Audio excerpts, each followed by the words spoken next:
y el plasmídico queda en solución. Entonces dice, centrifugar a 14.000 G en frío durante 10 minutos, los complejos ADN, cromosomas, proteínas precipitan y el ADN plasmídico permanece disuelto. Entonces, nos vamos a quedar con el sobrenadante, ¿no? Porque nosotros lo que queremos es purificar el ADN plasmídico. Entonces, transferimos el sobrenadante a un nuevo tubo y ahora sí hacemos precipitar el ADN plasmídico con alcohol. ¿Sí? Entonces, ese sobrenadante se pasa a un tubo nuevo, se agrega etanol frío, se vortexea y el ADN es insoluble en etanol, por lo que va a precipitar. Se centrifuga nuevamente, pero ahora lo que a nosotros nos interesa queda en el pellet. ¿Sí? Luego se resuspende, se hace un lavado primero con etanol al 70% para limpiar de sales y algún otro solvente y se resuspende en agua o en buffer T, en agua principalmente, ¿sí? Entre 50 y 100 microlitros de agua. Y como dice acá, luego la muestra se corre en un gel de agarosa.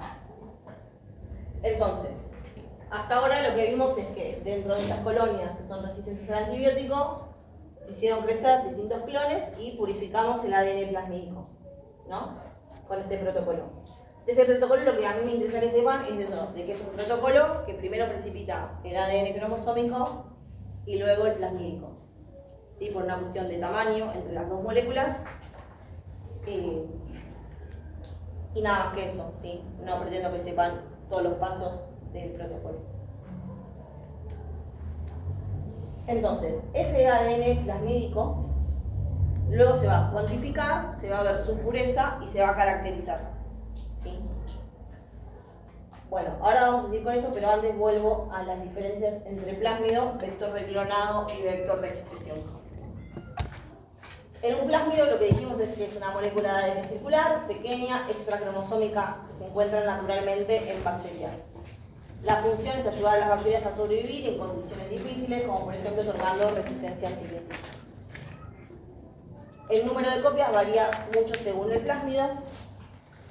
Hay un gato, ¿verdad? Y se utiliza en biotecnología, se modifican para convertirse en vectores, ¿sí? Por ingeniería genética. O sea, cuando hablamos de plásmido, hablamos de lo que ocurre en la bacteria naturalmente. Después tenemos el vector de clonado, que es un plásmido, pero está modificado, puede ser un virus también, pero no nos vamos a meter con eso, que está diseñado para introducir y replicar un fragmento de ADN específico en la célula única. ¿Ves que dice para introducir y replicar, no para expresar? ¿Sí? El objetivo principal es clonar, tener muchas copias de ese fragmento de interés. Las características comunes, bueno, el origen de replicación, sitios de restricción para las endonucleasas, ¿sí? Marcadores de selección, que va a dar resistencia a antibióticos, y no necesariamente permite la expresión del gen clonado, ¿sí? Y el número de copias del origen de replicación va a ser alto por diseño, ¿sí? Porque el objetivo es tener muchas copias. Entonces, siempre los vectores de clonado van a tener un alto número de copias. Ahora, en un vector de expresión, que también es más un plásmido modificado, está diseñado no solo para clonar, sino también para expresar, es decir, para tener una proteína codificada por el ADN insertado. El objetivo principal es la producción de proteínas. ¿Sí? Puede ser insulina, puede ser una enzima, puede ser un gen reportero, una proteína de fusión, un factor de transcripción, ¿sí? Cualquier cosa. Un represor. Entonces, las características comunes es todo lo que tenía un vector de clonado, el origen de replicación, resistencia a antibióticos, sitio múltiple de clonado, un promotor fuerte, acá sí va a aparecer el promotor, que es para activar la transcripción del gen, y cuando digo gen es mi inserto, ¿sí? Secuencias reguladoras, y a veces etiquetas o tags para poder purificar la proteína producida. El número de copias es variable. Por ejemplo, si yo quiero expresar un represor, a veces elijo un vector que tenga un origen de replicación, digamos, con bajo número de copias, porque con unas muy poquitas moléculas, o si estoy produciendo una proteína que es tóxica, no la voy a tener en gran cantidad porque se va a morir la célula. ¿Sí? Entonces busco algo que se exprese poco, por así decirlo. Y acá les pongo que el origen de replicación es una secuencia específica de ADN que le indica a la célula dónde comenzar a replicar el plásmido y cuántas veces. ¿Sí? O sea, que sea alto o de bajo número de copias va a depender del origen de replicación que tenga. Que también se compra Sí. más caro. Supongo, sí. Igual muchas veces, no sé, por ejemplo, vos tenés un laboratorio, lo comprás vos, yo sé que vos lo tenés, me lo das, lo ponemos en una bacteria, o sea, lo comprás una vez en todo el instituto, porque después se pone la bacteria y tenés muchas copias. Claro. Tenés que estás todo el tiempo comprando plasma.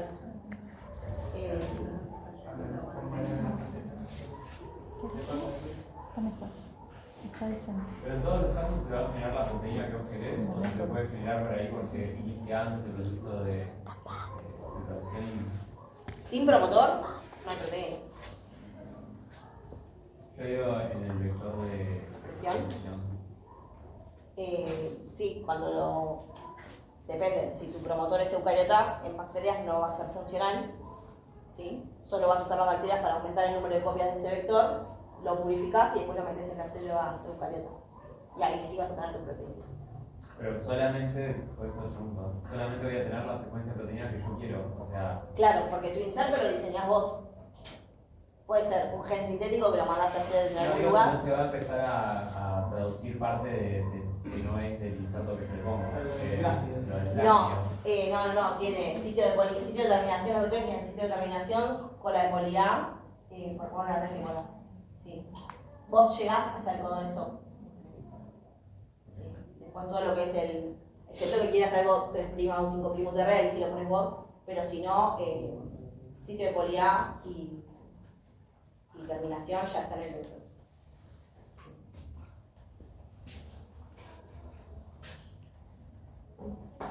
Bien, entonces, una vez, lo que les decía, una vez que se purifica el plásmido, se cuantifica y se mide la pureza de ese plásmido.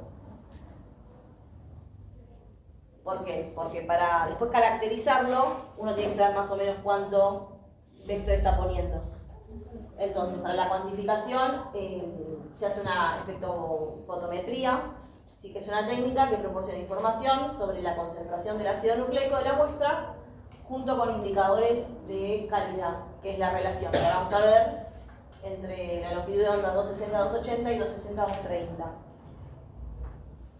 La relación 260-280 va a reflejar la pureza del ADN y del ARN. A 260 se miden los ácidos nucleicos y a 280 las proteínas.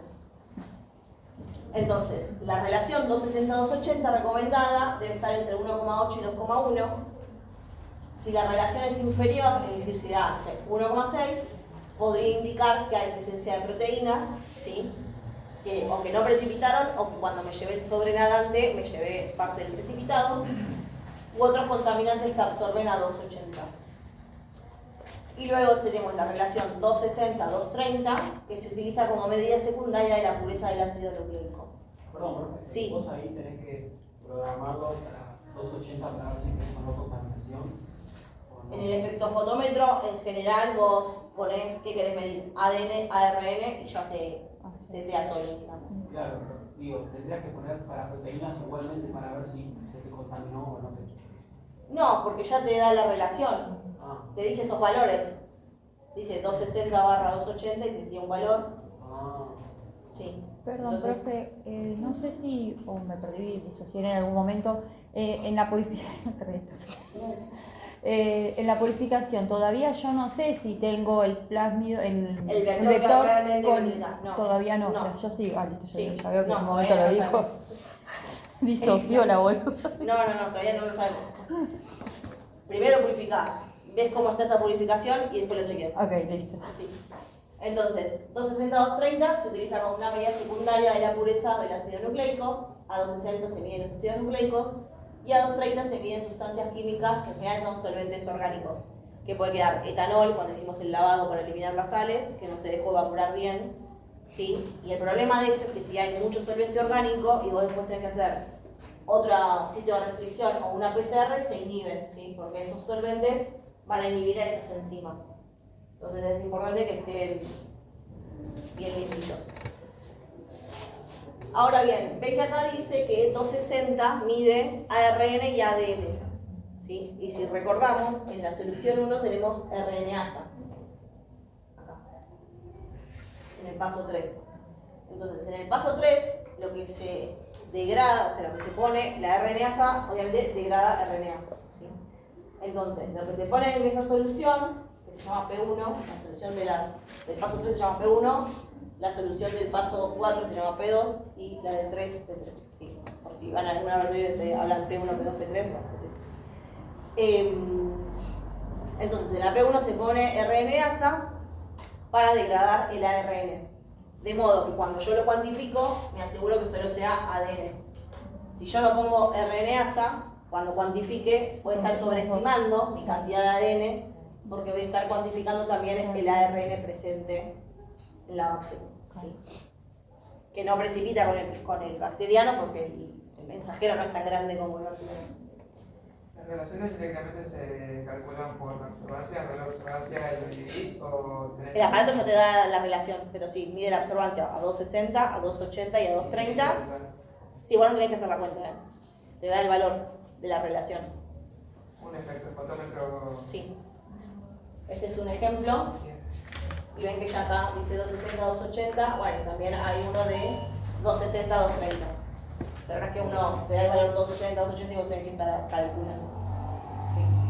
Entonces dice acá, por ejemplo, está en miligramo mililitro. Entonces, esta muestra tiene 0,89 miligramo mililitro.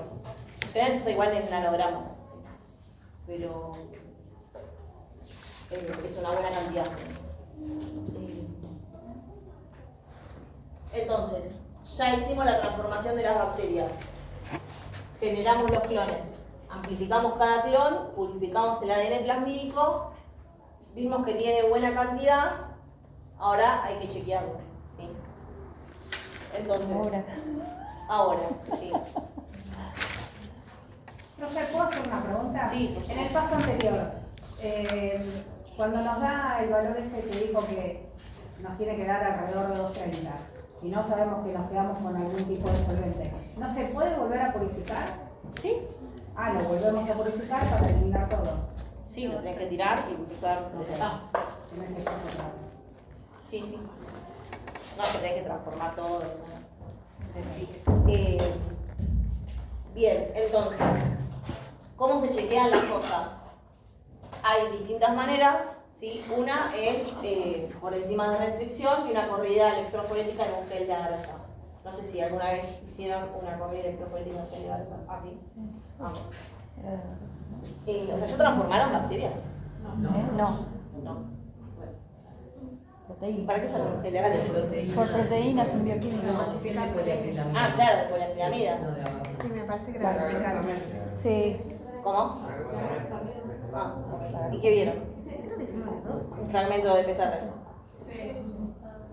Ok. Bueno, entonces la ganosa es producida por algas marinas, que es un polisacárido, y durante la polimerización los polímeros de la ganosa se unen de forma no covalente y forman una red de plaquetas.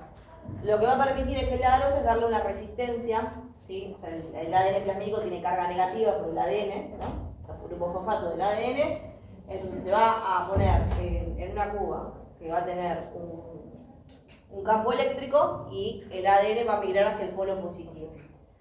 Entonces, la agarrosa lo que va a ofrecer es resistencia a esa migración y va a separar por tamaño. Entonces, la separación del ADN ocurre debido a la naturaleza tipo malla, la gel de agarrosa. Fragmentos más pequeños de ADN pueden moverse rápidamente a través de los poros, mientras que los fragmentos más grandes son atrapados y por lo tanto viajan más lentamente. Las condiciones de electroforesis en gel incluyen la presencia, bueno, puede ser bromuro de tidio, ahora vamos a ver, la concentración del gel, la fuerza del campo eléctrico, la temperatura y la fuerza iónica del buffer pueden afectar la movilidad del plásmido de ADN. Bromuro de tidio se utiliza para visualizar el ADN, se pone un colorante, el bromuro de tidio o el gel red también, o el cyber, digamos, hay distintos colorantes, se intercalan en el ADN, entonces permite una visualización cuando uno pone ese gel frente a la UV. Entonces, un plásmido, a todo esto, el plásmido puede estar en distintas conformaciones. Puede estar circular, puede tener un giro, dos giros, o puede estar súper enrollado. Entonces, si uno pone el plásmido frente a ese campo eléctrico no va a ser lo mismo que esté así o que esté así, porque este va a tener, va a espaciar mejor esa red de agarosa, entonces este va a migrar más rápido que este. Entonces, acá es un poquito eso lo que dice el atrapamiento electroforético es un equilibrio dinámico entre la fuerza electroforética y el arrastre del ADN plasmídico circular en contra de la trampa y la difusión que permite que el ADN plasmídico circule y escape de esa trampa. Entonces las moléculas de ADN circulares grandes tienen una mayor probabilidad de quedar atrapadas que las formas de ADN más pequeñas. El ADN superenrollado es más difícil de atrapar debido al pequeño tamaño del ADN retorcido. ¿Sí?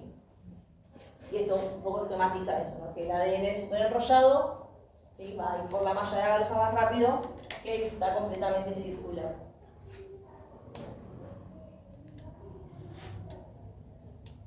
Entonces, ahora vamos a ver todas las posibles formas que puede tener ese ADN, ese plásmido. Puede estar covalentemente cerrado, que es el superenrollado, ¿sí? Puede estar abierto, circular abierto, ¿sí?, que tiene un nick acá, digamos que una hebra que se rompió en el enlace fosfodiéster. Entonces dice, el monómero circular covalentemente cerrado, el monómero circular es un plásmido superenrollado y cargado negativamente. El plásmido intacto y superenrollado tiene un ADN de doble hebra compacto y retorcido sobre sí mismo. El plásmido de ADN aislado de las bacterias hospedaderas está usualmente presentado en esta forma circular, covalentemente cerrado. Los plásmidos de ADN sin digerir son usualmente superenrollados, ¿sí? O sea, lo más común es esto. Después tenemos este, que es una forma circular abierta que es causado por el corte, clivaje de una cadena de ADN. Ya puede ser por la radiación UV, por las nucleasas que no se degradaron completamente, ¿sí?, cuando se agregó SDS. Puede causar este corte en la cadena sencilla. Esta estructura del plásmido es una forma relajada y menos compacta y también es menos superenrollado que la forma circular covalentemente cerrada. Luego tenemos el plásmido lineal, ¿sí?, que es la forma lineal, es el resultado de un corte de ambas cadenas de ADN causado por una endonucleasa, la restricción y la enzima restricción. Y luego tenemos el concaptémero, que es un dímero circular abierto, que es una forma oligomérica de un plásmido. Digamos, acá son dos vectores o dos vectores insertos unidos, ¿sí? Este dímero circular abierto puede ocurrir debido a un proceso de replicación y los dímeros son usualmente dobles en tamaño comparado a los monómeros. Y si se corre un gel de agarosa, se vería algo así, ¿sí? El superenrollado, este es un marcador de peso molecular, que también se compra o se puede hacer casero también. En general se compra y nos da una idea del tamaño de nuestras bandas que vamos a visualizar. Entonces acá va a estar el superenrollado, covalentemente cerrado, ¿sí?, va a estar compacto, va a tener menos resistencia en la agarosa. Así va a correr el monómero circular abierto, el lineal, ¿sí? Acá es el que es doble, o sea, tiene dos copias, está superenrollado. Y este es el circular abierto, ¿sí?, el que tenía el nick.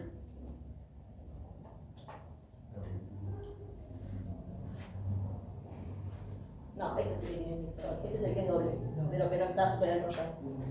Este es circular abierto, ¿no? Sí, circular, monómero circular abierto. Pero en una sola hebra, acá están las dos. ¿Por qué el dímero corre más rápido que el monómero? Si son dos cosas abiertas. ¿Por qué el dímero que el monómero? No. El dímero circular abierto está arriba del monómero circular abierto. Es más grande el Dímero circular, El primero. acá.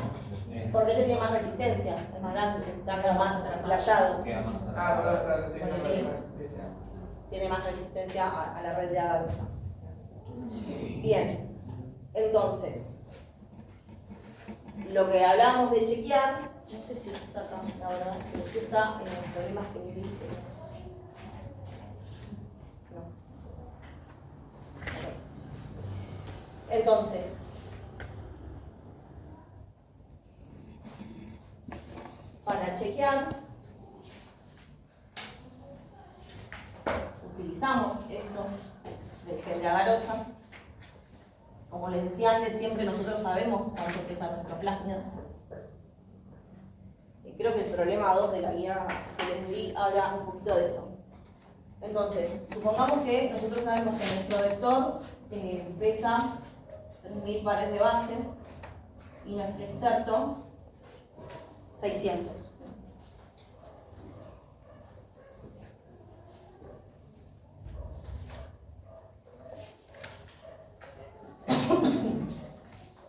Entonces, total va a tener nuestro vector inserto ideal 3600.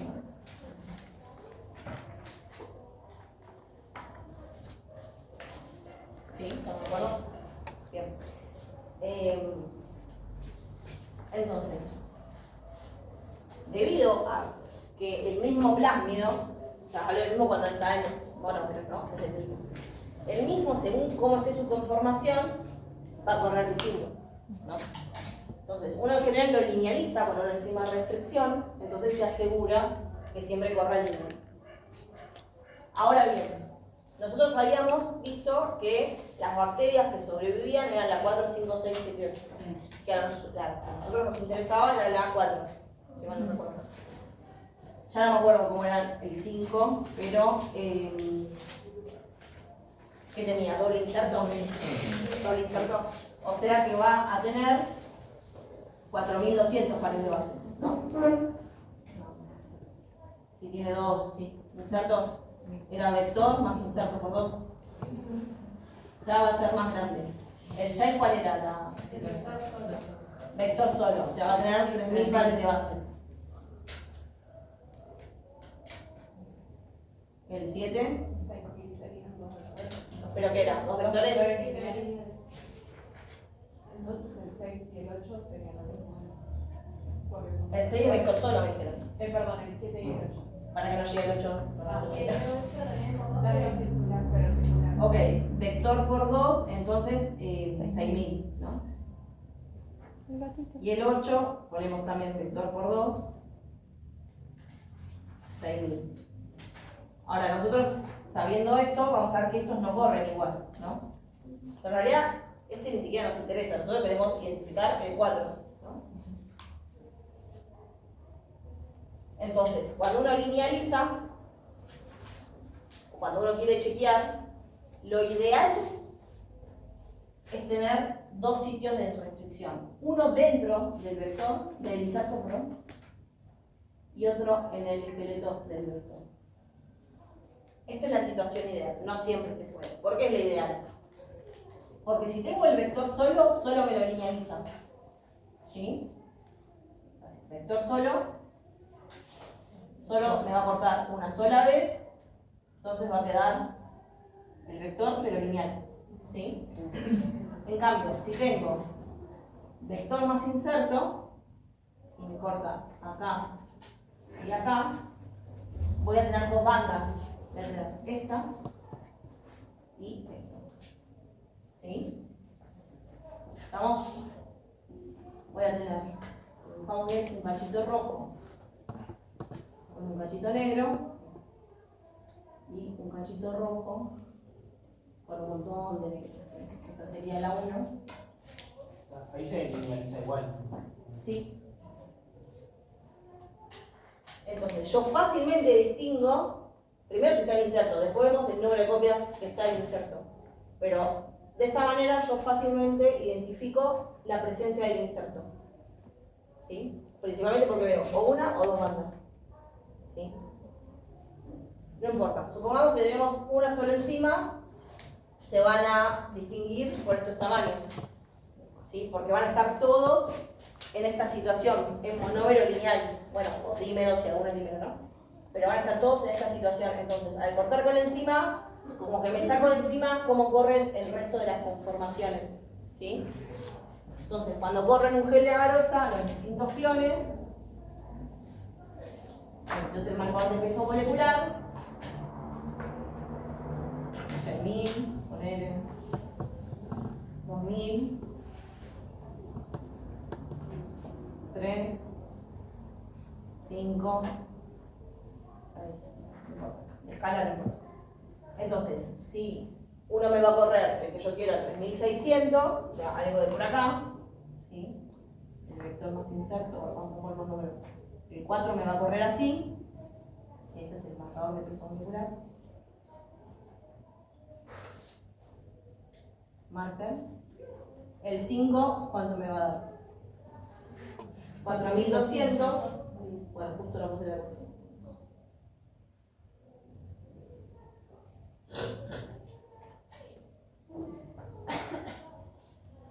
Entonces, 3600 me va a correr un poquito más de la otra. El 5 me va a correr en 4200. El 6, 3000. el 3 en 3000. El 7 en 6000. Y el 8 en 6000.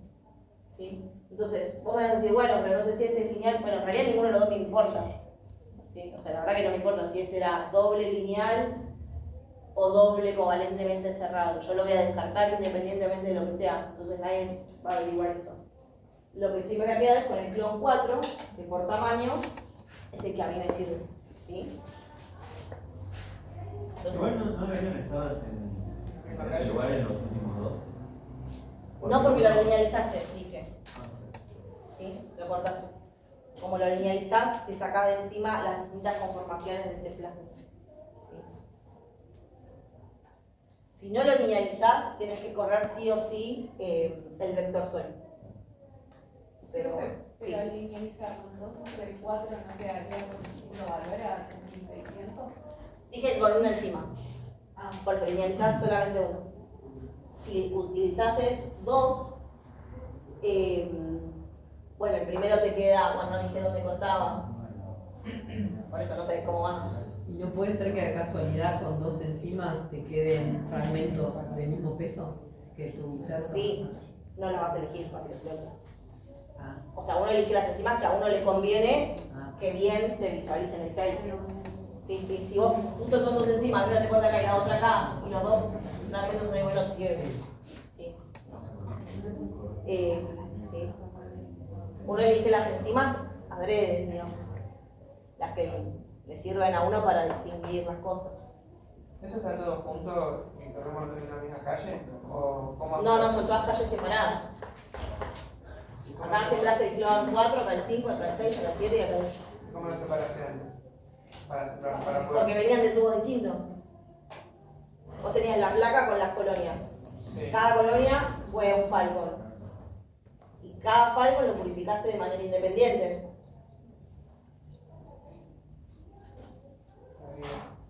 ¿Sí? Perdón, profe, ¿por qué hacer el corte en esa parte del inserto y no como en el extremo? En cualquier parte acá, o sea, en cualquier parte, pero dentro del inserto. Claro, digo como en los dos extremos de la señal. como para separar el cuerpo y la... Claro, para separar el inserto del todo. Eso lo vas a hacer cuando lo querés subclonar en general. Para chequear, lo partís a la mitad, es lo más conveniente. O sea, sí, se puede liberar. Lo que pasa es que cuando haces vector solo no liberas nada. Entonces, muchas veces ese sitio ni siquiera está. Entonces, ni lo llegas a linealizar. O sea, si vos abordás el sitio de restricción por tu inserto, en los que son vector solo, lo vas a poder tener en todas esas conformaciones, porque no lo cortás y te puede llegar a confundir. Sí o sí tiene que ser dos sistemas diferentes para que hagan... No, puede ser la misma. O sea, idealmente la misma. No, pero yo digo para que sea una sola lineal y no dos. No, que esta encima puede ser la misma que corta dos veces. O sea, lo ideal es que usar una sola esté dos veces. Una vez en el inserto y una vez. No todas las enzimas son compatibles, llevan distinto buffer. O sea, no es tan fácil clonar o cortar con dos enzimas distintas. La situación ideal es esa, una sola enzima que corte mi inserto y mi vector. No siempre se da y bueno, uno busca otras alternativas. A veces cortas una sola, a veces son dos distintas porque no te queda otra. Y si no, recurrís a la PCR. O sea, la PCR en vez de hacer todo esto, hace primers que van de acá a acá, ¿sí?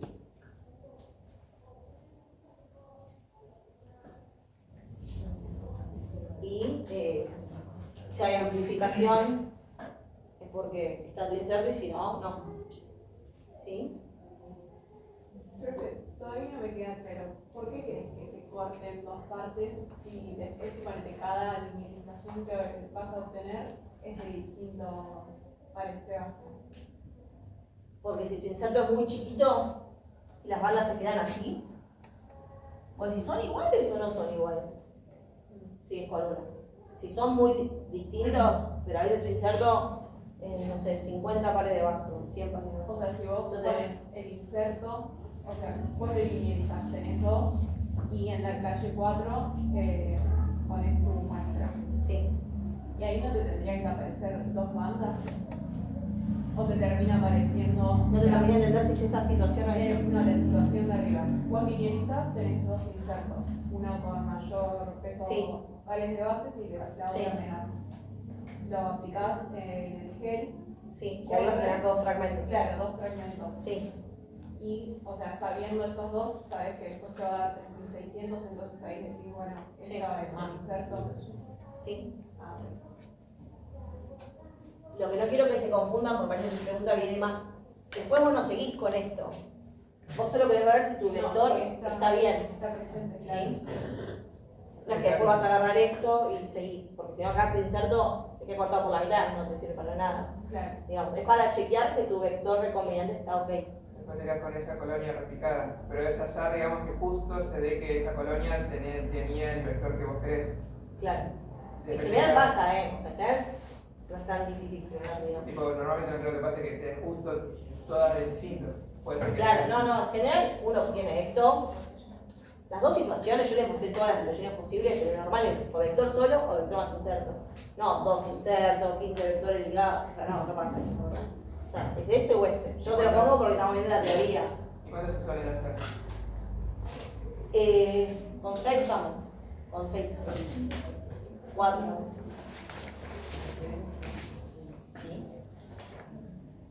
Entonces, ¿qué es lo que pasa cuando una ahora sí quiere expresar un gen en mamíferos? Dice, numerosos experimentos para examinar la función de una proteína en un contexto celular adecuado requieren la expresión de una proteína genéticamente modificada en células animales cultivadas. Los genes se clonan en vectores de expresión eucariotas especializados y son introducidos en células animales cultivadas mediante transfección. Entonces, la incorporación de un plásmido a bacterias se llama transformación. La incorporación de un plásmido a células animales, transfección. ¿Sí? La transfección, a su vez, puede ser estable o transitoria. Estable es cuando voy a aplicar la función de selección con un antibiótico, entonces estoy forzando que ese plásmido se inserte en el genoma de la célula, que puede variar el número de copias, pero me aseguro que va a estar siempre. Igual siempre tengo un antibiótico. Y estable dura más o menos 72 horas, que es lo que más se usa para hacer un experimento. Transitoria, sí, perdón. Dura más o menos 72 horas. Y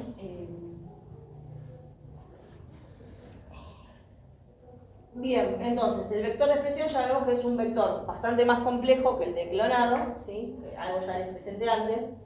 Tiene que tener sí o sí el promotor, ¿sí? Porque si no hay promotor no hay mensajero, si no hay mensajero no hay proteína. Sitio de terminación de la transcripción, lo que me preguntaba antes el compañero, sitio de unión a los ribosomas, es decir, la secuencia COSAC, que va a estar antes de la TG. Pueden tener tags para proteínas, ya sea una proteína de función fluorescente o tags histidinas para detectar esa proteína o la expresión de ese gen. Y un marcador de selección en eucariotas cuando se requiere una transfección estable. ¿Sí? Lo más común es plasticina o geniticina. Pero entonces, el vector de expresión en mamíferos va a tener el promotor, componente necesario para todos los vectores, que va a ser utilizado para impulsar la transcripción del transgen, ¿sí? Donde se va a unir la RNA POL2, y todo lo que estuvimos viendo en transcripción. Cola de poliadenilación al final del premensajero transcripto, una longitud mínima de una secuencia no traducible, la secuencia COSAC, resistencia a antibióticos, un epítope, que ahora vamos a ver qué es, genes indicadores,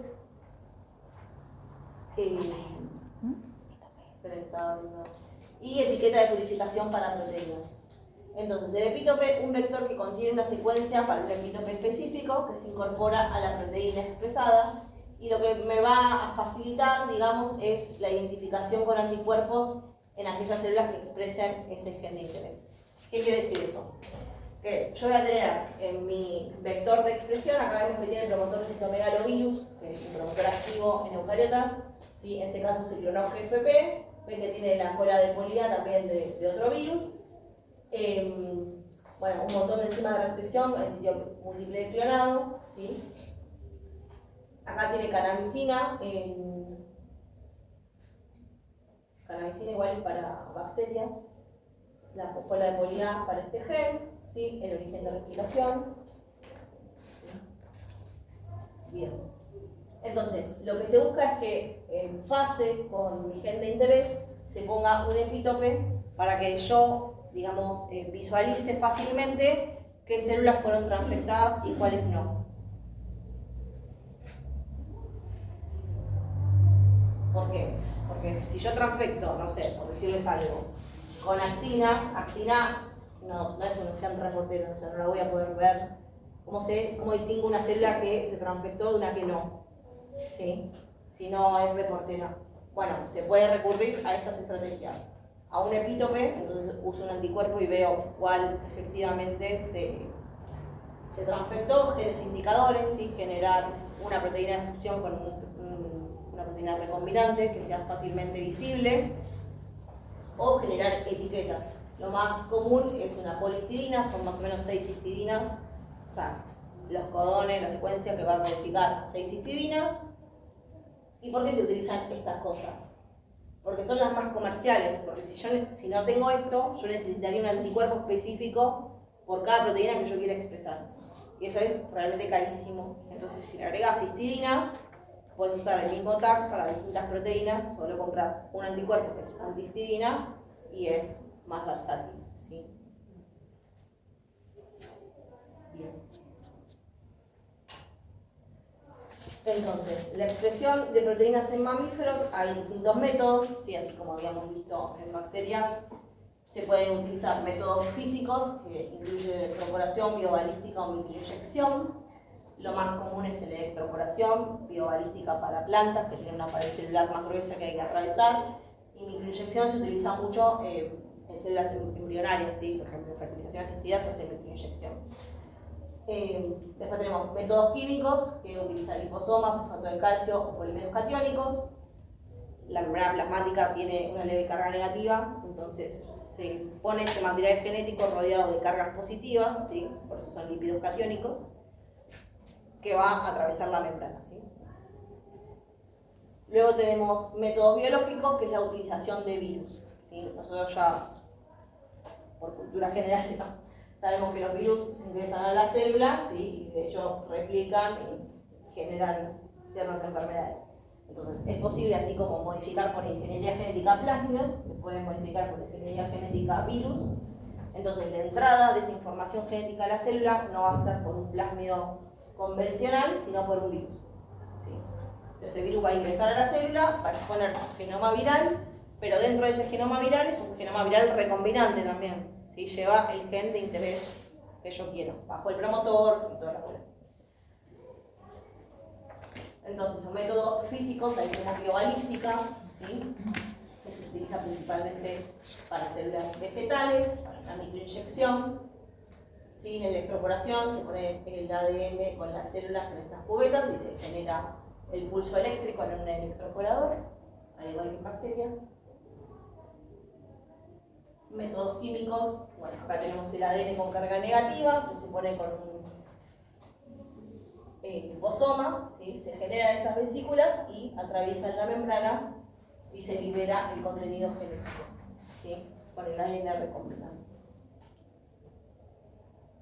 Entonces dice mecanismos, forman complejos con el ADN que se adhieren a la membrana celular mediante interacciones electroestáticas y son incorporadas por endocitosis. El fosfato de calcio se utiliza como una solución buffer para formar un coprecipitado con el ADN y fosfato de calcio sobre el cultivo celular, y este precipitado ingresa a la célula también por endocitosis. Luego tenemos los métodos biológicos, que es la utilización de virus, ¿sí?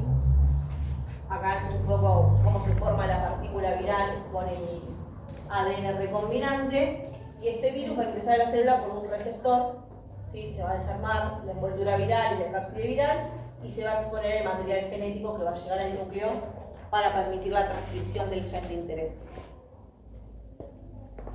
¿Sí? La ventaja de los virus es que los virus son, en general, células específicas, ¿sí? Entonces me permite, tiene mayor eficiencia transducir por virus que por un plasmid.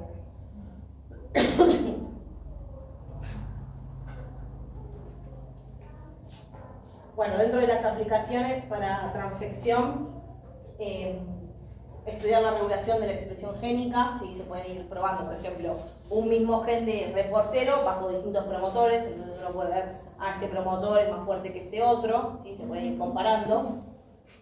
Estudiar mecanismos involucrados en el procesamiento del ARN o regulaciones posttraduccionales, ¿sí? También ver distintas secuencias que vayan reclutando distintas proteínas y ver si se traduce mejor o no ese mensajero, por ejemplo.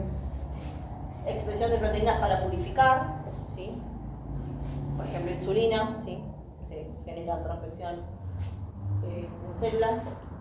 Evaluar interacción entre dos proteínas, producir organismos transgénicos o en terapia génica, ¿sí? Cuando uno tiene una deficiencia en algún gen, se puede revertir a veces con la incorporación de un plásmido de un gen salvaje, digamos, igual que permita la reversión de esa falta. En la transfección transitoria, lo que les decía es que no se utilice el antibiótico. Tenemos acá el vector precombinante, ¿sí? Con su respectivo cDNA sería el gen de interés con el promotor.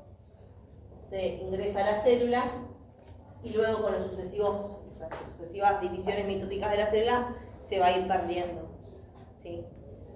Por el contrario, en la transfección estable, lo que se va a hacer es que ese vector, cuando ingrese a la célula, se va a aplicar la inyección de selección, que en este caso es geneticina, el G418 es geneticina, entonces se va a forzar a que sobrevivan solamente las células que incorporaron el plásmido, y ese plásmido finalmente se incorpora al genoma de la célula. Entonces, de esa manera se logra una transfección estable. ¿Por qué? Porque mi gen de interés, cuando la célula entra en mitosis, va a segregar porque ya está incorporada al genoma de la célula, ¿sí? No se va a perder con las sucesivas divisiones.